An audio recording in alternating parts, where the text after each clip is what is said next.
his bosses are Indian. I told you that, right? That his bosses are Indian. And Mhm. he's like, Yeah. no, that's why I don't like Indians. I don't want you playing your movies anymore. And it's like, hey, like, what's wrong with you?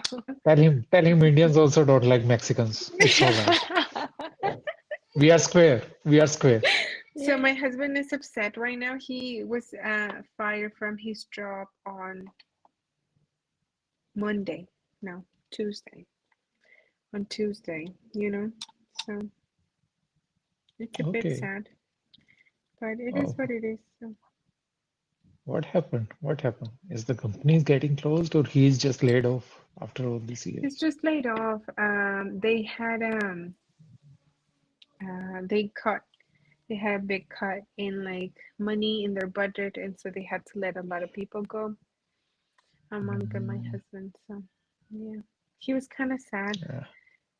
And then he was like, "Oh, because his bosses are Indian. I told you that, right? That his bosses are Indian." And Mhm. he's like, Yeah. "No, that's why I don't like Indians. I don't want you playing your movies anymore." And it's like, "Hey, like, what's wrong with you?" So you know. tell him Indians also don't like Mexicans. It's all right. We are square. We are square. We're the same thing. And Racism then ends racism. speaking of, I told you that I've been watching Young Sheldon and that I think you're like him in a Uh, lot of things, right? So there is this one uh, particular episode because supposedly the show is taking place in the middle of the Cold War. What is it, 1950s, 1960s, 50s, whatever, something like that. mm. And then there's a part where Sheldon is saying something, and then the lady's like, "So, are you suggesting that communism is the best form of government in Texas?" And he's like, "Yes." And then everybody's like, "Yeah, he's saying that we should be a communist country," and how they put the American flags outside of the house. And he's like, "We love America. We love America." And the grandma is like singing the anthem and the flagging, the flag. And it's like, America, America. And I was like, yeah, My sometimes we God. gotta be careful with what we say. So, yes. Yeah. Yeah, I mean, I was reading about it that okay, in Mhm. 50s and 60s, US government was really serious about these things. Like, Really serious. really? I mean, India is really good in that matter. We have like 10 left political parties and almost in the same number of amount, maybe double 20 right Right parties. oriented political parties. Yeah, it's interesting to see. There is But a if, there is a Communist Party of India. There is Communist Party of India Marxist. There is Communist Party of India Marxist Leninist. There is what? it is like McDonald. It is like McDonald. Okay, there is Mac cheese, there is Mac Mac potato, there is burger, like Mike, Mac burger, everything. there is Mac big. Wow. I will tell you something. Like, I think communism, the idea of communism, it's not bad, it's like harmony and we're all equal and this and that. But I think it's impossible to execute, impossible because human nature will never yield to us being equal. We all want to be special. We all want to be unique. So the idea that you're wanting to bring this that we're all equal, well, I'm like, no, I'm not gonna be equal like him. So I think the idea sounds great, but it's very abstract. We can't bring it to happen. But there was actually one event that took place in Mexico closely related with the US and with communism. So I don't know if you know it. It's like this is dark history.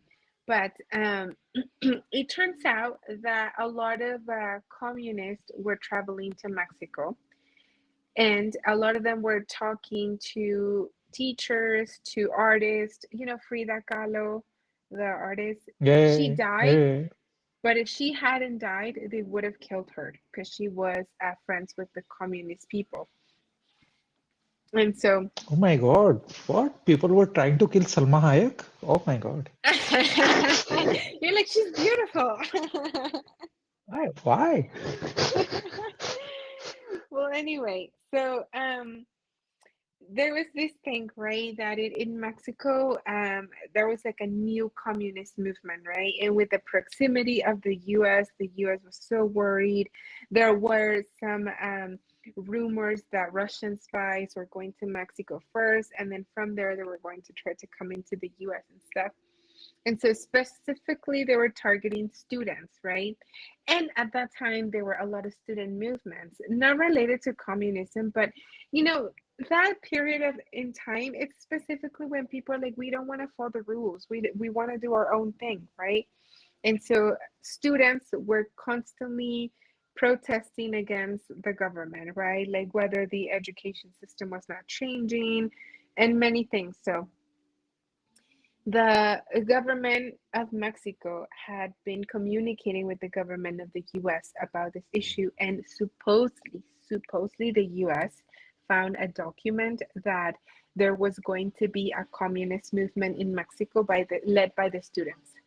And it was a document by the CIA, by the CIA intelligence, and we got it, and oh my gosh, communists, we don't want to do that, right? So this document gets to Mexico, and it turns out that they panic. We're like, we can't have this. If we do this, the U.S. is gonna fight us. And then around the same time, there is the biggest student protest in the capital in Mexico City. And then the students, they're peaceful. It's a peaceful protest. They're just marching and protesting, but nothing bad. And then the entire police, I guess it was police, National Guard, and the military, they come and they start killing everyone. They kill everyone. Well, I mean, a few people survived, but it was like a massacre, a complete massacre. It's the darkest chapter in history. So what happens is that all the students Wow. that were dead, their bodies were picked up and dropped somewhere. Where? We don't know. But they were dropped somewhere. The next day, normal, like the plaza's clean, nothing happened, there were no news about it, nobody knew. It was like a rumor, right? Like, what happened? We don't know what happened. Then we had the Olympic Games, and everybody, no one spoke about that. And then the witnesses, or the people who survived, they started hunting them down, kill them. People who lived in the neighboring communities, they would like you go to their houses and intimidate them so that they wouldn't say anything. So for many years no one said anything, nothing. But it's not like they killed 10 people. No, they killed like a lot, in the hundreds. A lot of people died during that time. No one said anything. And then people started going to the US to ask for help. But guess what?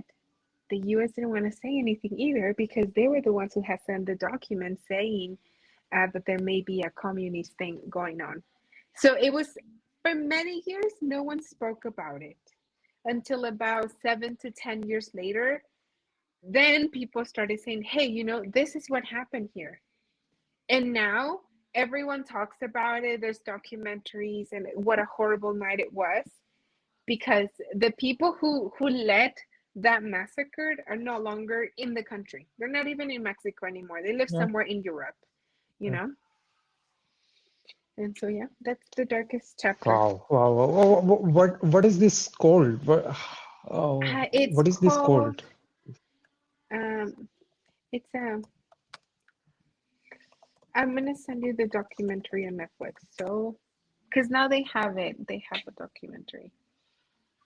Uh, Now you have told me this interesting thing. I'm I gonna know. tell you my interesting thing, what I know about Mexico. About Mexico. Let me see if I can find it in English. And I'll send Okay. you and then I'll send you. But it's when you read about it, you're like, what? Uh, it's all in Spanish. BBC. It's all right. I'm gonna find But it. I'm also, gonna find it. I but this is the name all of right. it. The Now, Massacred. Uh huh. uh, the massacre. Massacred of Tla. It's a hard name. Tlatelolco. The Massacre of Tlatelolco. The massacre of Tlatelolco. All right, all right. All right, but no, Now, you tell me. You tell let me. me tell you, We have time. We have There is a Mexic there is a Mexican Communist Party. The first time any communist political party that has been founded in Mexico was by an Indian, what? M.N. Really? Roy. Yeah, What's yeah, the yeah. name of He was a it? Tell me. right-hand man. Uh-huh. The name of the guy is M.N. Roy. Really? In, I don't know, some 1920s or 25, Uh-huh. It says here that there's and still he a founded, private club of M and Roy. Members only. maybe, maybe, Okay. maybe. Yeah, yeah, Mm. yeah. He Mana, founded the first ever Communist Party in Mexico. You can say he that's so brings true. communism. He brings communism Yeah. from Russia to Mexico. To He was wow. the right-hand man. He was the right-hand man of Lenin, I think. How come he was like? What do you think he chose Mexico for his Uh, communist ideas? I think he was running. I think he was running, or maybe he was sent by Lenin. I'll tell you the whole story next time. I think he was sent by Lenin that, okay, let's spread communism all over the world. So he chose Mexico. He was earlier in US and then he came to Mexico, something like that. So yeah. Oh my gosh, I'm gonna take a look at the website because it's private club for M and Roy only. I'm gonna take a look at it. Well, let's not forget this topic. Oh,